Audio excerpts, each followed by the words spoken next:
ne le fait pas pour ça. Mais tout à coup, on se rend compte que ça a des effets secondaires, que ça a des retombées. Puis là, bien, ça fait plaisir. C'est le moins qu'on puisse dire. Alors, c'est un honneur de représenter autant de gens, des techniciens, des comédiens, des auteurs, des metteurs en scène qui ont œuvré durant tellement d'années. Comprenez, moi, je fais du théâtre chez les Compagnons depuis 1951 et j'aime me vanter que je suis la plus ancienne comédienne vivante à Trois-Rivières. Alors, de recevoir cet honneur avec mes chers amis, c'est vraiment un plaisir incommensurable, comme on peut dire. C'est sûr que ça donne des frissons, mais moi, c'est drôle, ce que j'ai compris, là, quand j'ai vu ça, j'ai dit, bon, c'est que ça fait longtemps que tu es dans le théâtre, puis tu as fait ce que tu as pu dans ce temps-là, puis c'est reconnu. Finalement, j'ai fait le compte de toutes les pièces de théâtre que j'avais, dans lesquelles j'ai joué, puis c'est une trentaine, sinon quelques-unes de plus. Ce qui est important pour moi, c'était la découverte d'auteurs dans certains cas. Plusieurs m'étaient connus, mais aussi j'en ai découvert des nouveaux. Et je me suis toujours dit que notre rôle de comédien, de comédienne, c'était de porter la voix de l'auteur. Le Caprice de Musset, par exemple. D'accord? Là, je parle des années où Gérald Godin faisait la critique aux nouvellistes.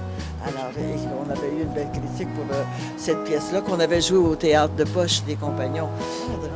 Et une des dernières pièces que j'ai jouées, c'était une pièce de Tremblay, Les Belles Sœurs, pourquoi je l'oublie. Fierté, moi, je vais dire, c'est d'être la fille de Louis-Philippe Poisson. Ça, je suis fière de ça parce que il a travaillé au Nouvelliste au début des années 30, à part de ça, Louis-Philippe Poisson, comme journaliste, mais ça a été dans sa vie tout le temps. Puis nous autres, les enfants, malgré qu'on n'a pas tous fait du théâtre, là, mais tu sais, cette fierté-là de ce qu'il a pu nous donner, puis qu'on était capable de produire aussi, de transporter, de donner à d'autres aussi, là, ça, c'est une grande fierté. Ouais. Et la dernière présentation dans laquelle Louis-Philippe a joué, c'était dans « Ils étaient venus pour » de Marie Laberge que j'ai monté. Et j'ai donc dirigé Louis-Philippe dans sa dernière production. Ça, pour moi, là, ouf, c'est un grand moment. C'est vraiment quelque chose de très touchant parce que Louis-Philippe Poisson, c'est quand même un monument. Et puis là, il ne faut pas que je pleure parce que je trouve que c'est quelque chose de vraiment émouvant de pouvoir avoir eu cette chance-là. C'est difficile de faire de la projection. Mais moi, je sais qu'en coulisses, présentement, il y a plusieurs personnes dans le domaine du théâtre qui réfléchissent, qui voient déjà des possibilités à présenter des spectacles un peu cet automne et en 2021.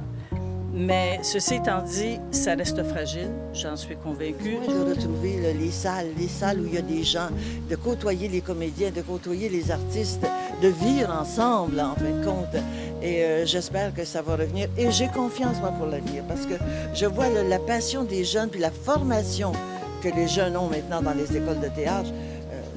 Ils nous offrent des performances extraordinaires. Alors, de survivre, tu sais, ça vaut la peine.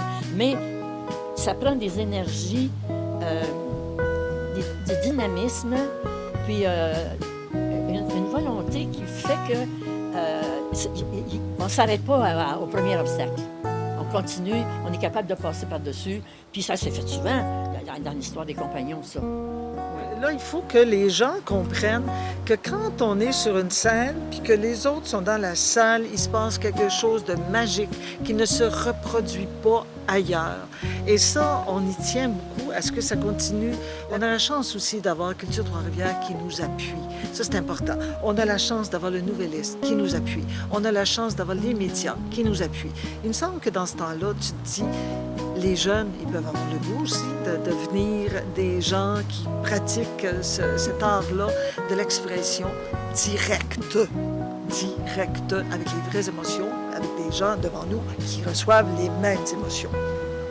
Je pense que c'est ça.